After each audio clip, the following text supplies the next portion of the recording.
Daar is 'n soektog na Hannelie.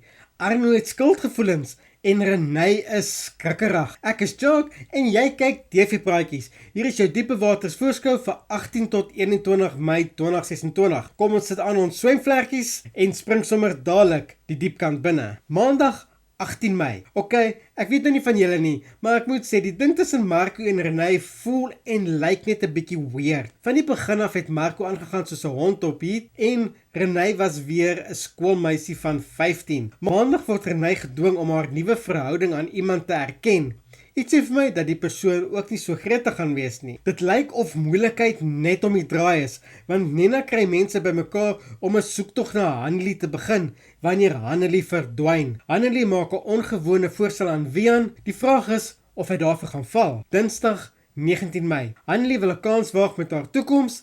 Dit kom seker neer op wie nie waag nie, sal nooit wen nie. Wat lê in Hannelie se toekoms? Wil sy haar digkuns verder vat en 'n loopbaan daaruit maak? Of wil sy swem weer 'n kans gee? Maar as ek my opinie kan lig, dan dink ek dit het dalk iets te doen met Wian se storie. En sy besluit dalk dat sy mense wil help. Miskien wil sy by Helder Hoop aansluit. Arno besef iets omtrent Wian. Hooplik kom hy agter Wian is nie wie hy dink hy is nie. Alles wat Arno bereik het, kan so maklik afgebreek word. Nina maak 'n voorstel aan Jovan. Dit kan dalk iets te doen hê oor wat Woensdag gebeur.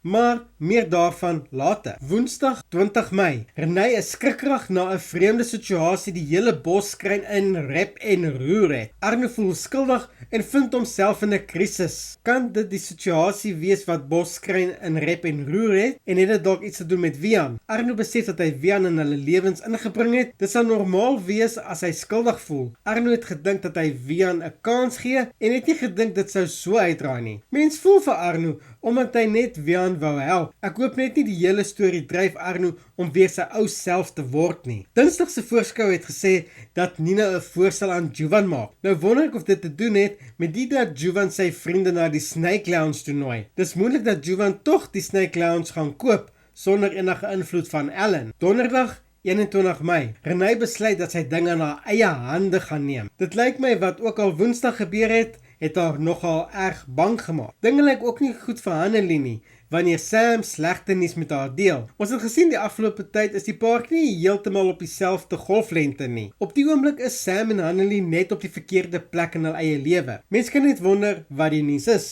Kan dit dalk wees dat Sam moet weggaan? Frans verras vir Zelda. Ek wens al dat hy 'n ring op daai vinger wil sit. Hulle maak regtig 'n mooi paartjie. Ek wonder net wat het van Nella geword. Sy het mos vir Zelda probeer aanvat. Dalk is sy miskien tot haar sinne gekom. Maar iets sê vir my, mense moet haar nog nie vergeet nie. Sy sal seker een of ander tyd terugkom vir wraak. Arno voel nog baie skuldig oor wat gebeur het en vra vir die Helder Hoop inwoners om verskoning. Dit klink omtrent na 'n spanningsvolle week. Wat is die storie met Hannelie se verdwyning? Wat gebeur in Boskruin wat Renay so bang het?